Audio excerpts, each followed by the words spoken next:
Konting kulan na lang daw, sabi ni Jose Castro. Paputi na talaga. Pero yung ano po, yung tinta ng pusit na bumuga kay Senator Amy Marcos, I think mahirapan po ang pagkulan nun kasi napakakapal ng ibinugang tinta na napakaitim galing sa pusit. Tama. Ito naman po yung bago naming product na binibenta online. iGlow Serum, whitening po siya. Tingnan ninyo yung epekto sa aking anak na architect before and now. Yung mga inquiries po ninyo, dumiretso na lang kayo sa kanyang Facebook account, Riz Maravillas. Joke time muna po tayo mga kababayan before natin pag-usapan itong naging reaksyon ng Palasyo Malacanang doon sa maitim na advertisement, political ads ni Amy Marcos. Produkto ng kanilang maitim na kaluluwa. At maitim na hangarin ni Sara.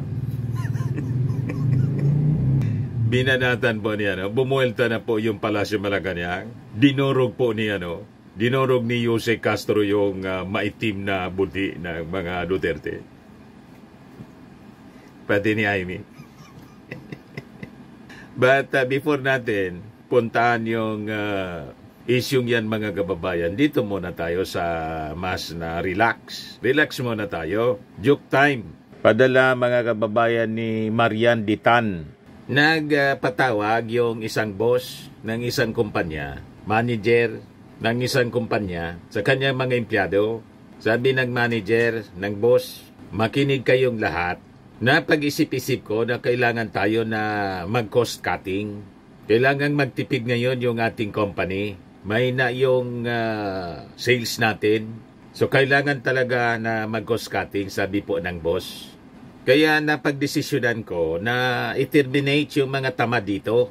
Mga tamad at mga walang kwenta dito sa ating opisina. So anong masasabi ninyo sa aking plano? Lumapit bigla yung mga empleyado doon sa kanilang boss. Sabay yakap, sabay-sabay yung mga empleyado na nagsabi doon sa kanilang boss. Boss, mamimiss namin kayo. Nagets ninyo? Ang ibig sabihin ng mga empleyado, yung dapat ma-terminate yung boss. Kasi yun ang tamad. Kaya mamimiss namin anya kayo.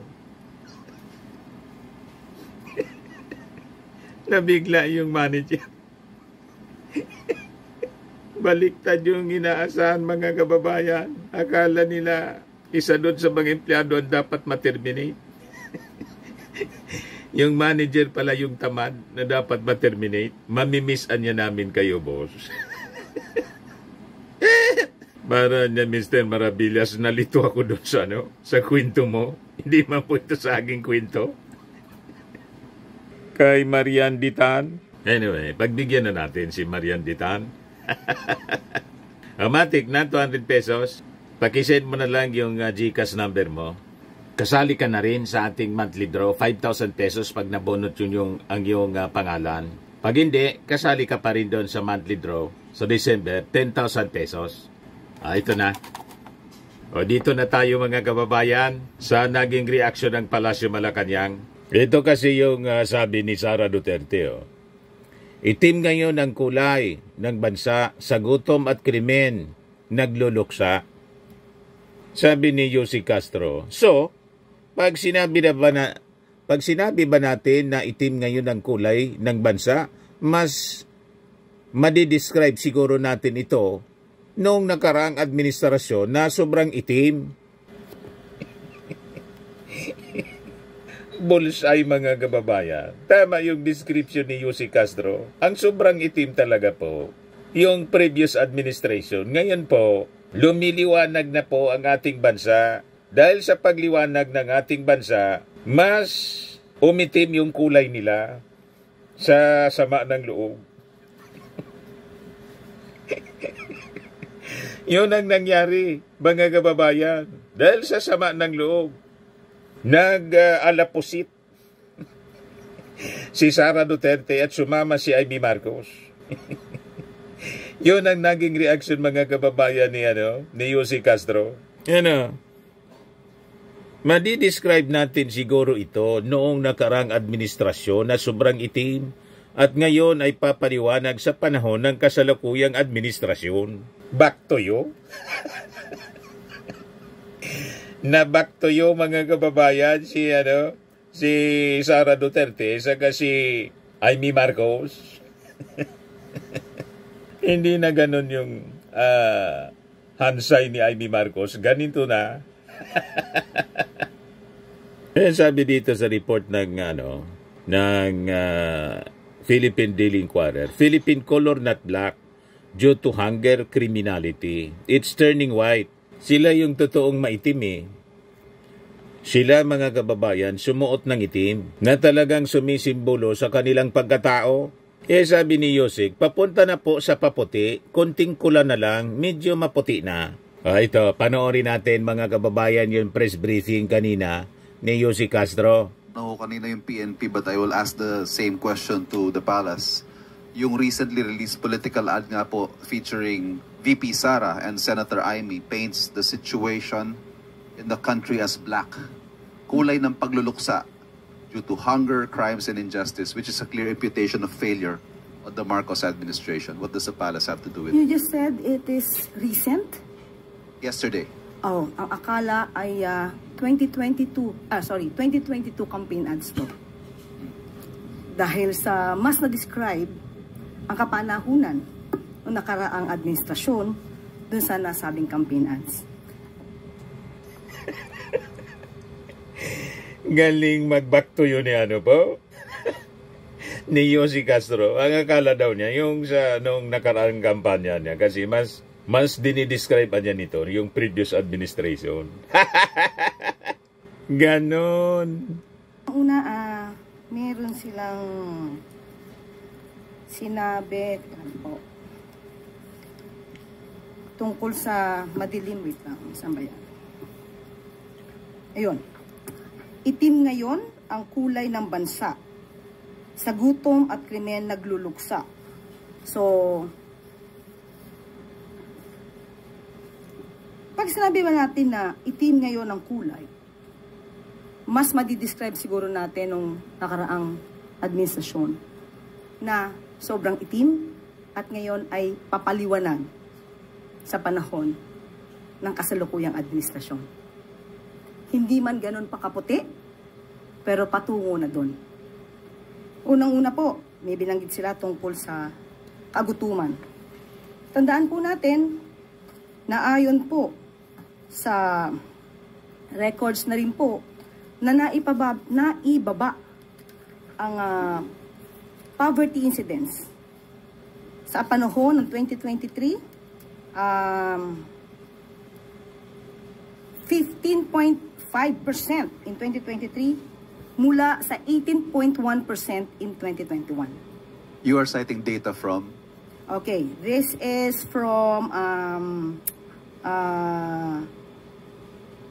by author or writer is Dim Sum Daily, Hong Kong.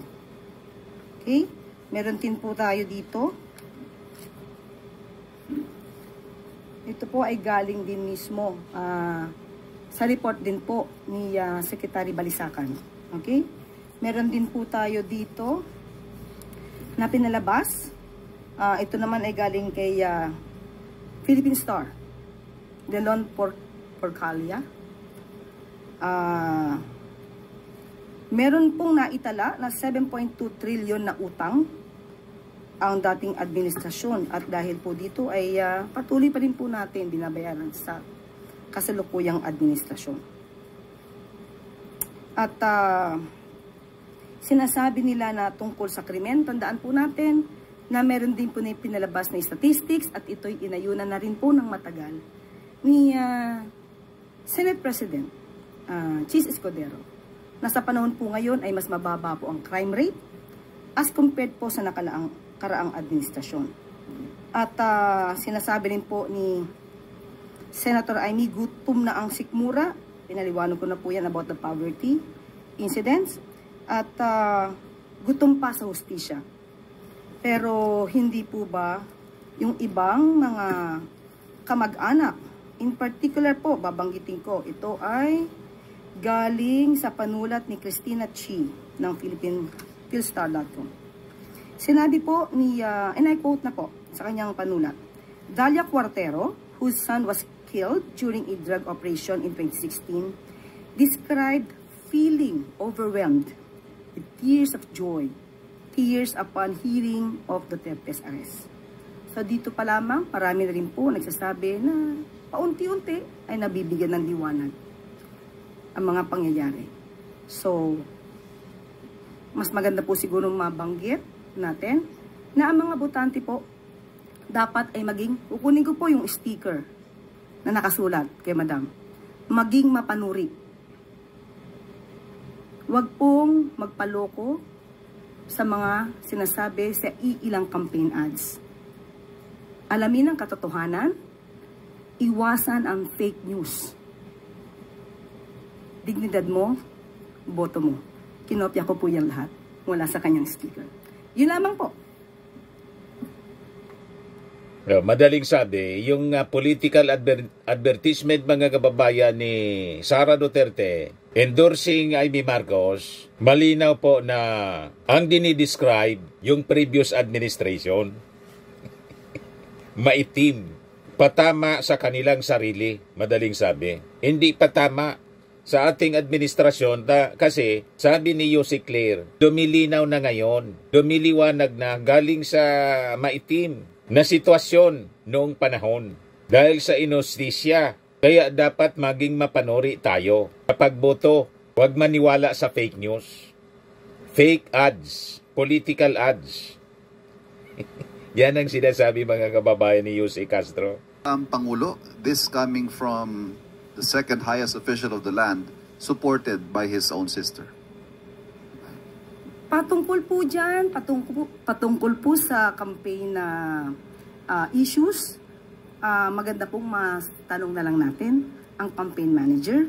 Mas authorized po siyang magsalita patungkol po sa ganyang klaseng relasyon. But have you taken this up with the President? What are his thoughts on this? Patungkol po sa kanyang kapatid? No, yeah. This particular ad, for example, which is... Of course, hindi po nais ng ating Pangulo na magitong klaseng mga negatibo na pangangampanya. Lalong-lalo na po kung ito ay fake news. Fake news pala? So, noon pa naman po, sinabi na ng ating Pangulo na labanan natin ang mga fake news. Malinaw na fake news. Mga kababayan, ang political ads ni Sara Duterte at ni Amy Marcos, ito'y ayon, mga kababayan, kay Yossi Castro. So, i-replay natin, mga kababayan, itong advertisement ni Amy Marcos with endorsement from Sara Duterte nang sabi ni Yosek, fake news ito. Itim. Ipaglalaban tayo ni Amy Marcos. Itim ngayon ang kulay ng bansa. Sa gutom at krimen, nagluluksa. Gutom na ang sikmura. Gutom pa sa hinigipit ang hindi kaalyansa. Marami ang nagsasalita. Pero sino lang ba sino ang may pinag? Itim ang kulay ng pakikiraman. Itim ang kulay ng pakikiisa. Itim, laban ng tama. Itama ang mali. Iboto si Senator Amy. Di po nais ng ating Pangulo na magitong klaseng mga negatibo na pangangampanya. Lalong-lalo na po kung ito ay fake news. So, noon pa naman po, sinabi na ng ating Pangulo na labanan natin ang mga fake news. Mas hindi maganda kung ito ay gagawing naratibo sa isang pangangampanya. Okay? Quick follow-up, Ace Romero, Philippine Star. Yusek, the other camp described the present administration or the present state of the country under this administration as itim. Now, kung merong kulay na i-describe yung present admin with regard to our present conditions, kung meron man po, ano po yun? Papunta na po sa paputi. Konting kulan na lang, medyo maputi na. Hindi pa lang po, hindi perfectly white, katulad ng aking sinabi, pero dun po patungo ang kasalukuyang administrasyon. At dito po nagtatapos ang ating briefing ngayong araw. Maraming salamat, Malacanang Press Corps. at magandang tanghali para sa bagong Pilipinas.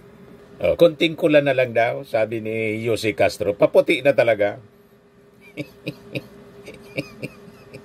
Pero yung yung tinta ng pusit na bumuga kay Senator Amy Marcos, I think mahirapan po ang pagkulan nun kasi napakakapal ng ibinugang tinta na napakaitim galing sa pusit.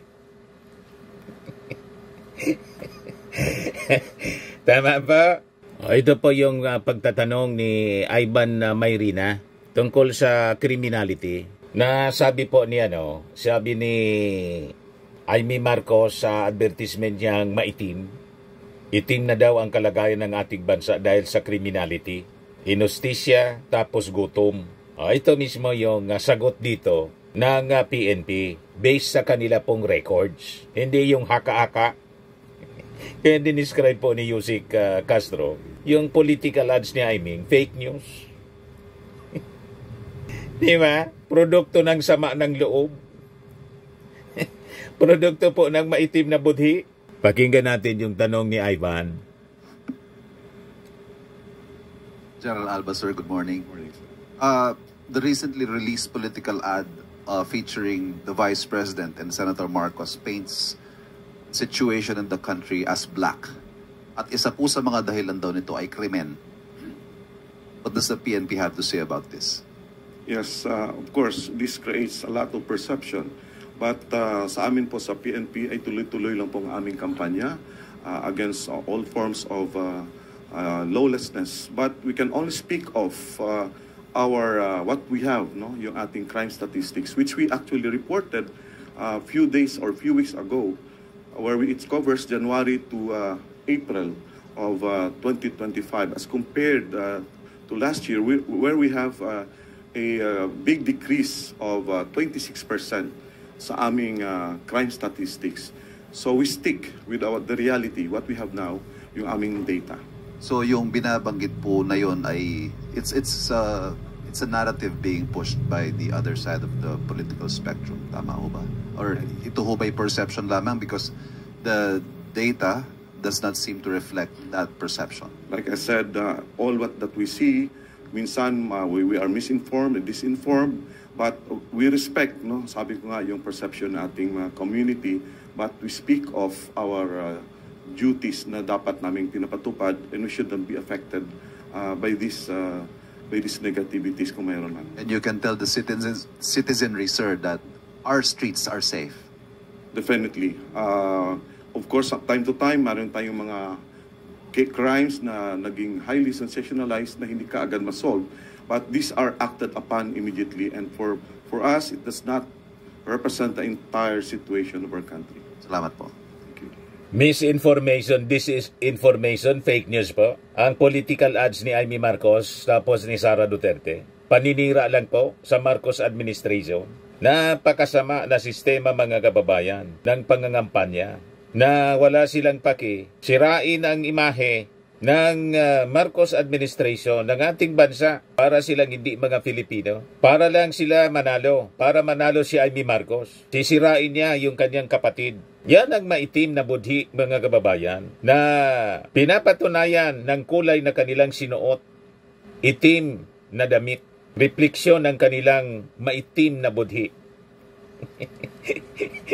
Tama ba? Huwag kami, Amy Marcos. Hindi ka na makakaulit. Sabi yan ng mga mismong dating bumuto sa'yo. Mga Marcos loyalist mismo nagsasabi. Tama pa? At itong ating programa, mga kababayan, atid sa inyo nitong ating mga sponsors. Firmax Framing and Lifting Cream. Pinapay po sa mga pulses in affected area. Mainam po ito sa mga pains at paninigas ng mga kaso-kasuan. Ito sa mukha naman yung application, anti-aging, Automax po siya. Ito ay Glow 60, mga kababayan. Whitening po siya. Made in South Korea. Ito naman po, Ningxia Red Mix Fruit Drink. Gawa po siya sa goji berry. May anti-cancer properties po siya. At sa mga nagana po ng malinis and spacious fitness gym, pumunta lang po kayo sa aming Colossal Fitness Gym. May May Grab ka rental din po kami.